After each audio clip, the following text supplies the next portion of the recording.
So here you can see that I'm actually a complete amateur. The cabin can level itself out.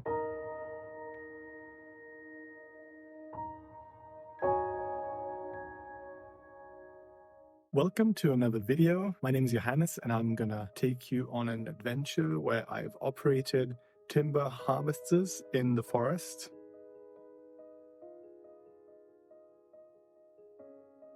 And I'm going to explain what these are, why they're special, and why a managed forest is actually more sustainable than a non-managed forest. So here you can see that I'm actually a complete amateur. This was the first time operating one of these machines. I have operated excavators before, but I'm no expert, so I had to just ease my way into it, doing it very slowly. Obviously, I don't want to break anything with the power these machines have.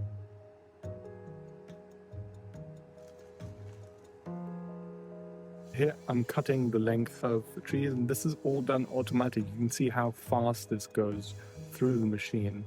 It cuts different lots, which I try to sort into different piles.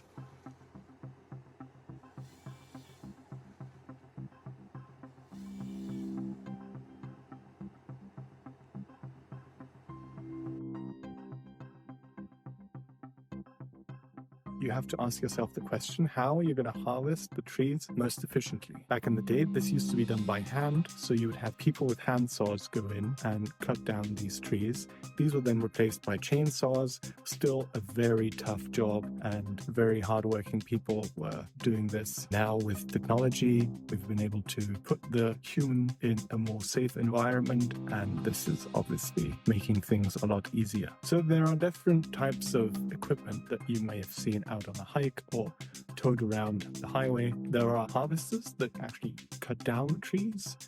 Then there are machines that bring the timber from its felled place to a place where it's sorted, and from there it's put onto trucks and shipped off to the sawmills. The different types of harvesters are based on the terrain that is used. Some of them have automatically stabilizing cabins for hills. Others have especially long arms so they can reach far into the forest. So why do we need these harvesters? The most important point is worker safety. The operator of such a machine sits behind bulletproof glass, so the risks associated with cutting a tree, you have to think a tree is very heavy, so if that falls, you don't want to be anywhere near that unless you're protected by this cage. The goal for the future is actually to remove the human from the site completely and only have them in operating machines, and therefore minimize injury. They also improve the productivity of cutting down trees because they are very powerful and can cut down a lot of trees a lot faster than any humans could.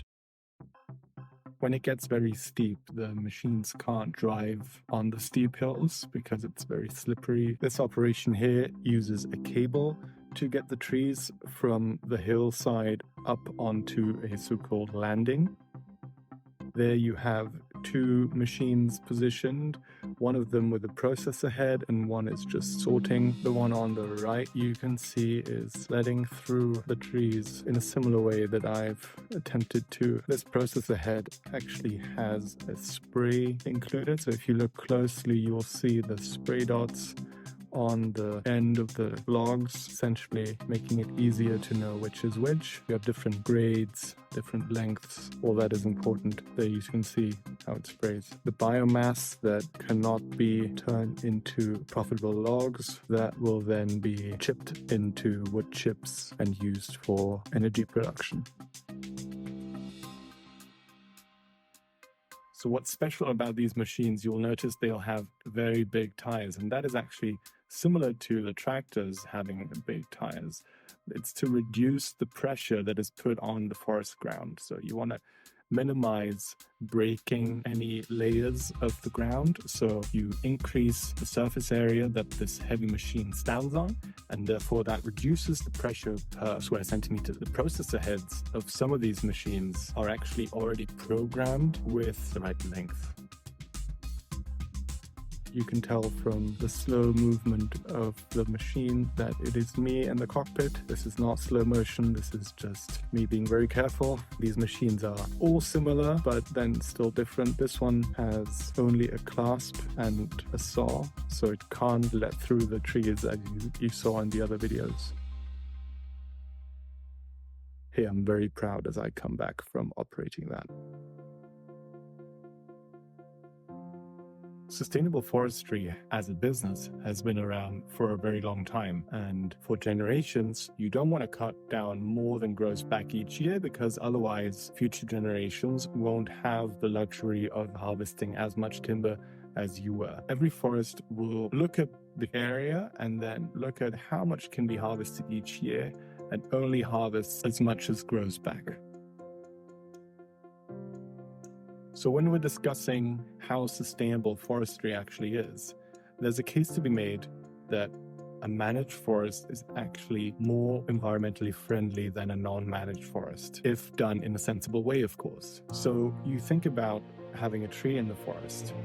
This tree has accumulated a certain amount of carbon over its lifetime. So once that is cut down, and something productive is made from it, such as furniture, such as a house, it's used in construction, then that carbon that is locked up in the tree continues to be stored in the house, in the furniture, whatever. At the same time, back in the forest, you've created a space where new trees can grow. So by removing the old tree, you're creating space for new trees.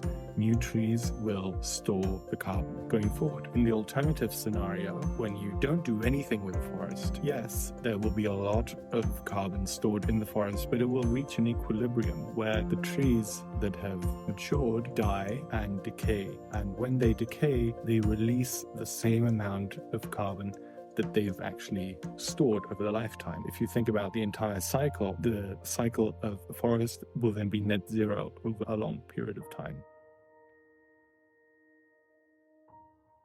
With this one, you can see very well how the cabin can level itself out and the operator is level while felling that tree.